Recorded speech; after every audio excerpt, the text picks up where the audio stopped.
Olá, crianças! Eu espero que esteja tudo bem com vocês.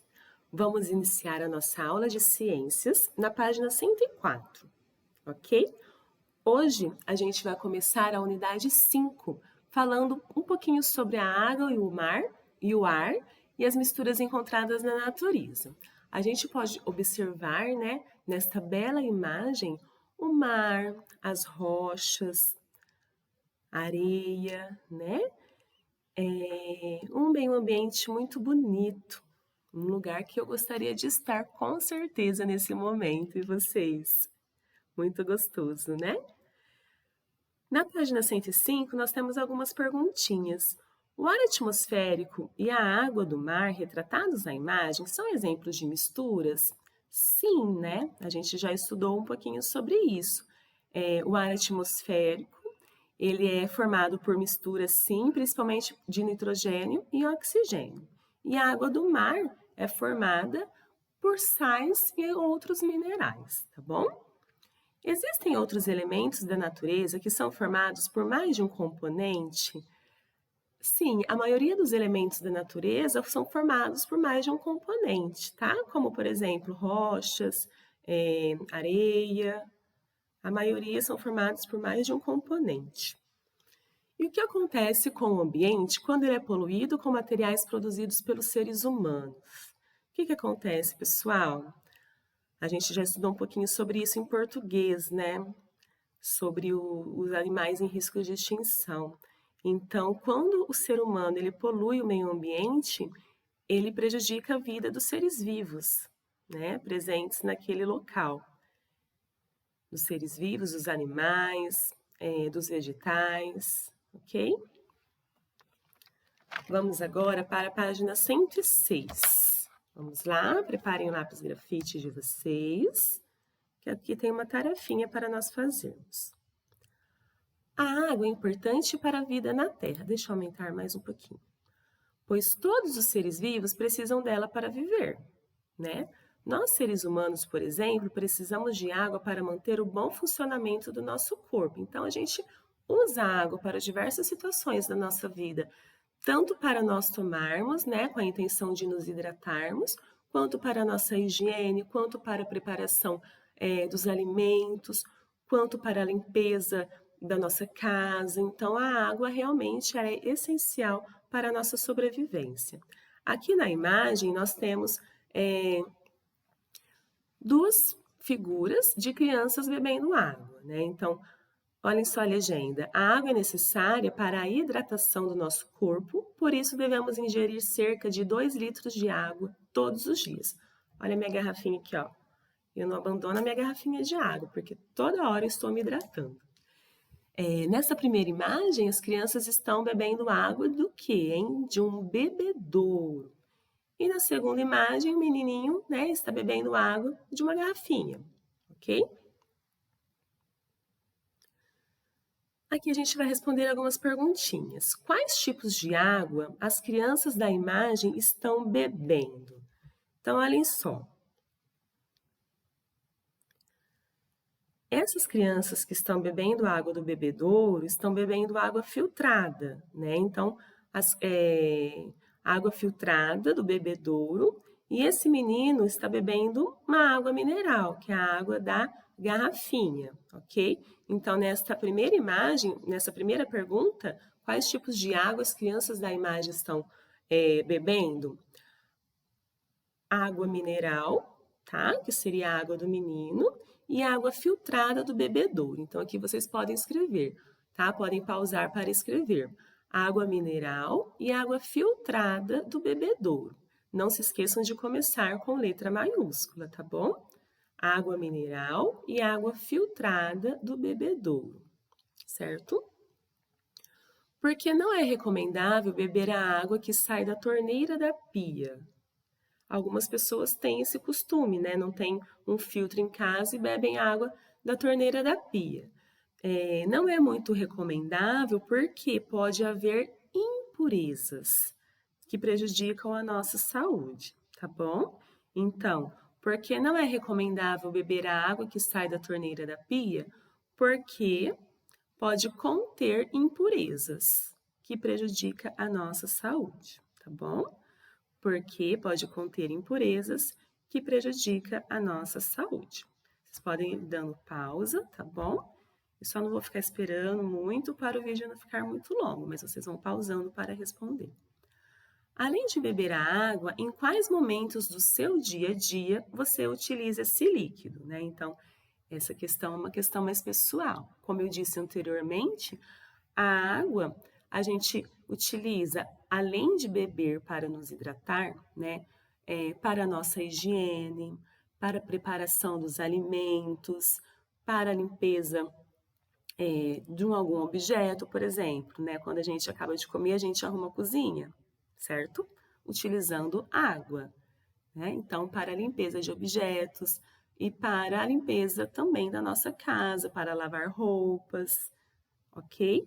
Então, podem fazer essa última questão. Podem pausar para vocês responderem, lembrando de começar com letra maiúscula, certinho? Na página 107, vamos falar um pouquinho mais sobre as misturas da natureza, na natureza, tá bom? Vamos lá? Vocês podem preparar o marca-texto de vocês, ok?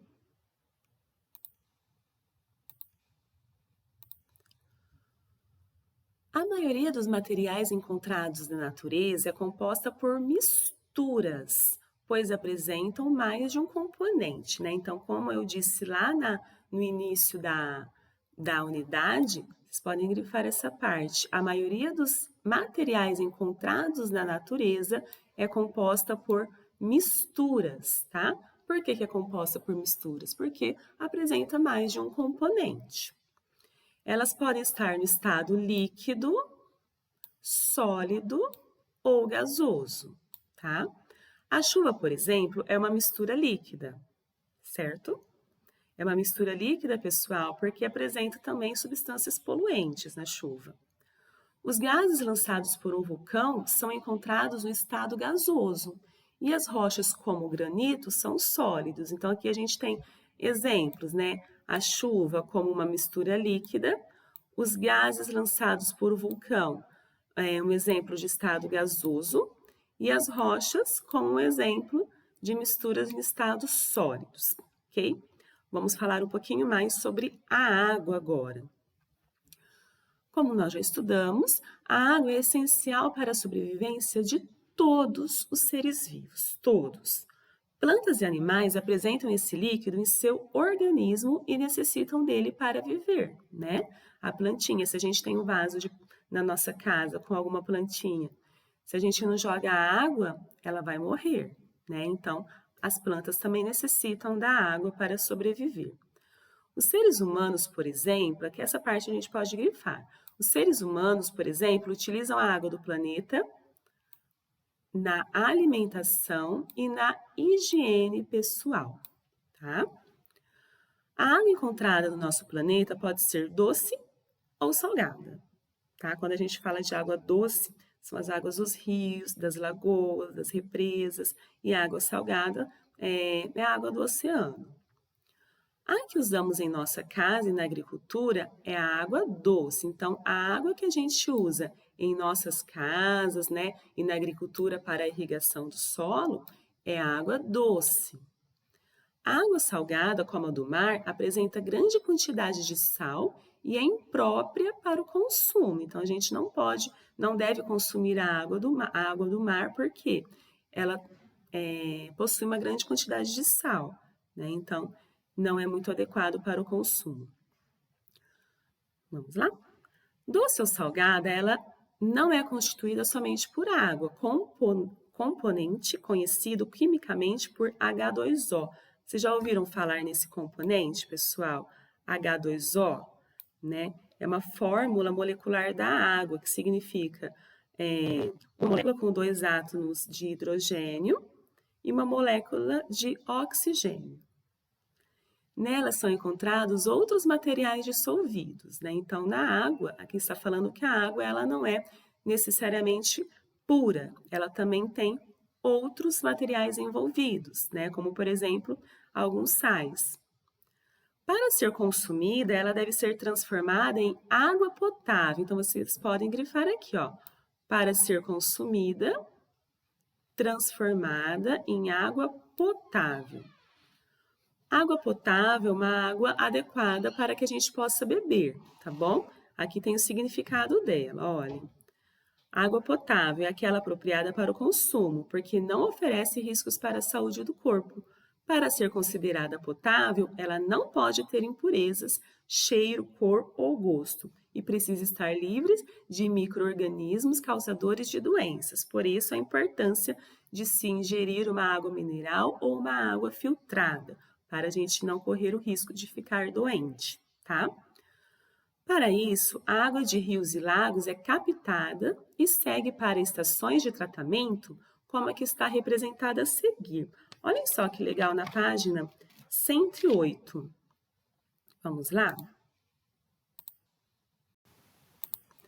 A gente tem aqui na página 108 a estação de tratamento de água, tá?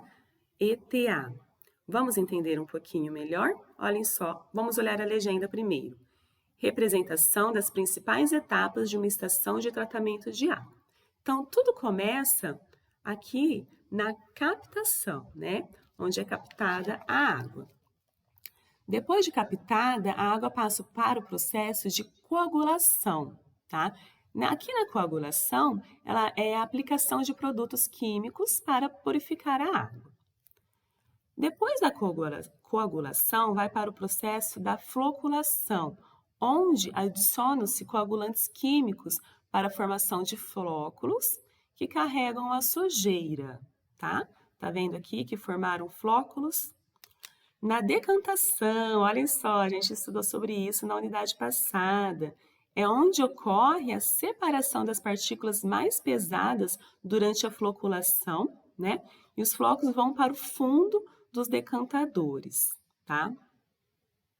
Quem tem piscina em casa já deve ter visto esse processo da floculação e da decantação. E depois, né, que esses flóculos maiores eles vão para o fundo do decantador, acontece o processo da filtração, tá? Aqui, a filtração elimina partículas que restaram durante o processo da decantação, ok? Após a filtração, vai para a desinfecção. Aqui na desinfecção é para que a água se torne potável, ok? E depois passa para a distribuição até chegar às nossas residências. Agora a gente vai ler um pouquinho o que está escrito explicando, né, sobre a estação de tratamento de água. Isso que eu falei para vocês está escrito, né, para que vocês possam estudar direitinho. Prepare o marca-texto que nós vamos precisar para grifar algumas partes, ok? Então, vamos lá, ó. Aqui está falando, ao chegar à estação, né, de que estação? A estação de tratamento de água, a água doce é direcionada para canais onde são colocadas substâncias que têm por finalidade aglomerar as partículas de sujeira no processo conhecido como coagulação, né? Que é esse primeiro processo aqui, ó, coagulação. Então, nesse processo, vamos grifar finalidade, aglomerar as partículas de sujeira, coagulação, tá? Em seguida, olha, depois da coagulação é a floculação. Então, vamos lá. Em seguida, ela segue para tanques nas quais ocorre a floculação. Então, podem grifar aqui, ó, floculação. Nessa etapa, flocos maiores são formados. E quando a densidade deles torna-se maior que a da água, ocorre a decantação. Então, aqui na floculação, são formados flóculos maiores, tá? Esses flóculos de resíduos. E depois passa para a decantação, no qual ele vai ficar no fundo do decantador, tá? Após a decantação, a água passa por filtros que eliminam partículas que ainda possam estar misturadas a ela, por meio da filtração. Então, vai passando sempre por processos para ir eliminando os resíduos, né? As partículas que a gente não possa consumir. Para se tornar potável, a água também precisa passar pela desinfecção, tá? Podem grifar. Desinfecção, a fim de destruir micro-organismos causadores de doenças. Em geral, o cloro é utilizado para eliminar esses organismos. Por último, o flúor é inserido na água com o objetivo de reduzir o risco de cárie na população. Então, para finalizar esse processo, é inserido o flúor, tá? Para reduzir o risco de cáries na população. Agora eu vou passar para vocês um vídeo sobre a estação de tratamento de água, para que vocês possam fixar ainda mais esse conteúdo na cabecinha de vocês. Vamos lá?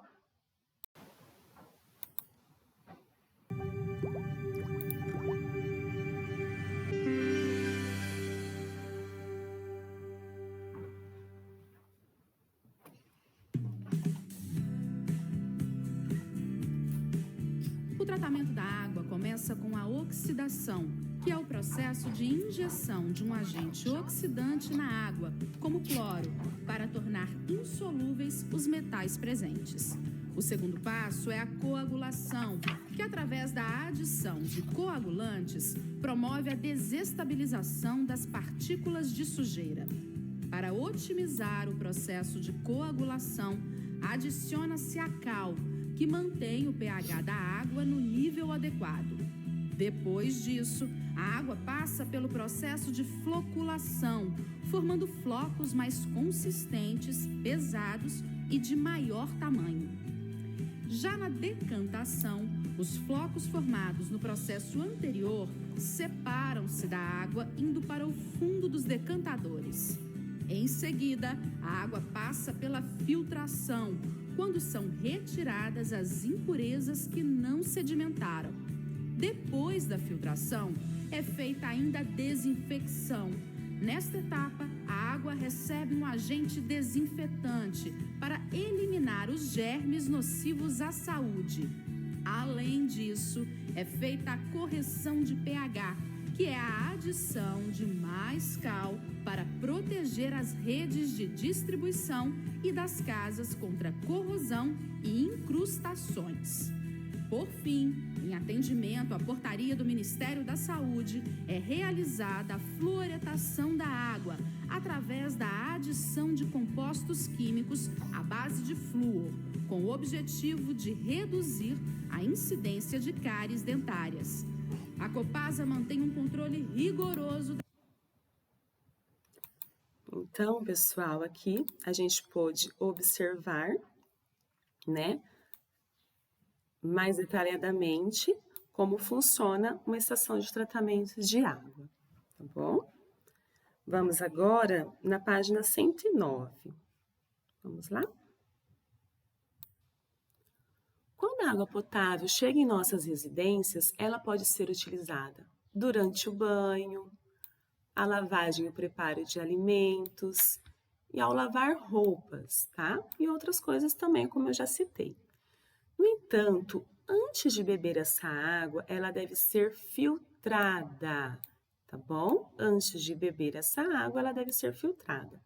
Isso é necessário porque ela pode ser contaminada nos encanamentos entre as estações de tratamento e as residências, tá? Como a água é um recurso natural muito importante para o nosso planeta, ela não deve ser desperdiçada ao chegar em nossas casas. Então, a água também é usada ao lavar louças e escovar os dentes. Então, a gente pode observar, né? Aqui, a menina está lavando, né? A moça está lavando a louça. Enquanto ela ensabou, ela poderia ter desligado a água da torneira, né? Para economizar. E aqui as crianças estão escovando os dentes. Então, enquanto as crianças estão escovando os dentes, olhem só, eles estão com a torneira desligada. Então, é importante a gente fazer a nossa parte em economizar a água também, tá? Você sabia? A água do mar também pode ser transformada em água potável, né? Lembrando que a água potável é uma água boa para o consumo, sem impurezas. A gente estudou lá no início que a gente não pode ingerir a água do mar porque ela é rica em sais. mas ela pode se transformar em água potável. Atualmente, isso é feito em países onde a água de rios e lagos é escassa, ou seja, é em pouca quantidade. Esses países possuem usinas que separam da água o sal marinho e outros componentes, deixando o líquido pronto para beber. O primeiro equipamento desenvolvido para separar a mistura utilizava a evaporação da água seguida de sua condensação. Com o desenvolvimento da tecnologia, técnicas mais rápidas e eficazes foram desenvolvidas para transformar a água do mar em água potável, tá? Então, aqui na legenda, a água do mar também pode ser tratada para produzir água potável, né? Só que tem um custo muito alto para que isso aconteça. Eu vou mostrar para vocês um vídeo sobre falando sobre a água do mar, que ela pode ser potável. Vamos assisti-lo? Estava na praia aproveitando a água do mar e levou aquele caldo numa onda. Resultado, acabou engolindo aquela água cheinha de sal. Gosto ruim, não é? E se você pudesse beber ela sem problemas?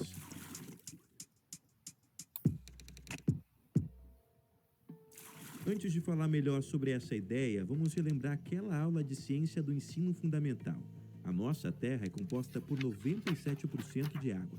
Existe tanta, mas tanta água no planeta que se torna praticamente impossível falar a quantidade em voz alta. Então vou deixar esse número aí na tela.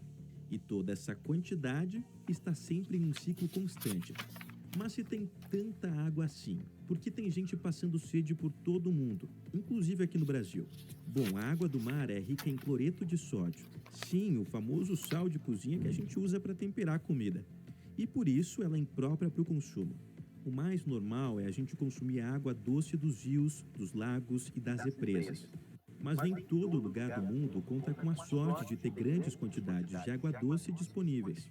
E é aí que entra a dessalinização. No bom português, é retirar o sal da água e tornar ela potável para o consumo do nosso dia a dia. A tecnologia não é tão nova assim. Surgiu lá em 1928, na ilha de Curaçao, no Caribe. Naquela época, o processo era bem rudimentar e se limitava em evaporar a água para retirar o excesso de sal. Hoje, a tecnologia evoluiu e deixa ela prontinha para o nosso consumo. Como é feito essa dessalinização? Você pega a água do mar, você faz um processo que a gente chama de evaporação ou ebulição. Você pega essa água que evaporou, você faz um outro processo químico que nós chamamos de condensação, e essa água já está pura, sem sal, sem sais nenhum. O que se faz depois? Você coloca um sal mineral e você equaliza a água conforme uma água mineral que nós compramos no supermercado. Ela é totalmente potável, sem problema algum para a nossa saúde, uma água normal para se beber. Hoje em dia, mais de 100 países no mundo já usam a dessalinização para ter água potável. Em Israel, por exemplo, 70% do abastecimento da população vem do mar. Mas será que daria para replicar essa tecnologia aqui no Brasil? Os especialistas garantem que sim, mas o problema mora no custo. O único senão desse processo qualquer. Primeiro que esse processo ainda é muito caro, ainda estão trabalhando em alguns processos novos para reduzir o custo dessa fabricação, e você tem o sal sobressalente, que eu vou ter que ter um destino para esse sal. Mas se nós formos falar em Nordeste, onde as principais jazidas de sal marinho está no Nordeste, você pode utilizar esse sal até para facilitar a própria produção de sal também. Só para você ter uma ideia, a cada 1.000 litros de água tratados, o custo para retirar o sal é de $1,50. Já o tratamento da água doce custa a metade disso. Aqui no Brasil, a Anvisa acaba de liberar a produção de água dessalinizada em massa para a indústria. Então, em breve, você pode estar tomando um sol na praia e se hidratando com uma água vinda direto das ondas do mar.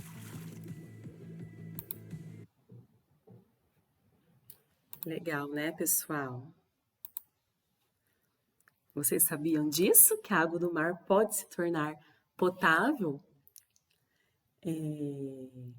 A gente, então, na aula de hoje, né, para finalizar, nós estudamos um pouquinho sobre a importância da água, nós estudamos também sobre como acontece, né, na estação de tratamento, para que a água se torne purificada até chegar em nossas residências. E eu vou explicar para vocês a tarefa de casa. Vamos lá? Na página 119. Vamos lá na página 119 para eu explicar rapidinho a tarefa de casa para vocês. Vamos lá, está chegando. Olhem só. Mãos à obra. Na natureza são encontradas misturas nos diferentes estados físicos. Complemente as legendas das imagens, classificando as misturas de acordo com o seu estado físico, tá? Então, lá na página 119, vocês vão escrever qual é o estado físico da matéria que é encontrada. Quais são os estados físicos mesmo, pessoal? Então, vocês vão classificar deixa eu só diminuir um pouquinho aqui o tamanho. Vocês vão classificar em estado, se é estado sólido, se é estado líquido ou se é estado gasoso, tá bom? Então, vocês vão olhar. As rochas encontradas na natureza são misturas, né? Sólidas, líquidas ou gasosas, né? São misturas o quê, pessoal? Aqui, a água da chuva, que é importante para a vida das plantas, é uma mistura. Como que é a água? Que tipo de estado que é a água? Né? Estado líquido, estado gasoso ou estado sólido? E o ar atmosférico, que pode ser percebido por meio do vento, é que tipo de mistura? Então, aqui na tarefa da página 119, vocês só vão classificar se é uma mistura em estado sólido, líquido ou gasoso, ok? Uma boa tarefa para vocês e, se precisar, dê uma revisadinha nesse conteúdo para fixar mais na cabecinha de vocês, ok? Um beijo e até mais!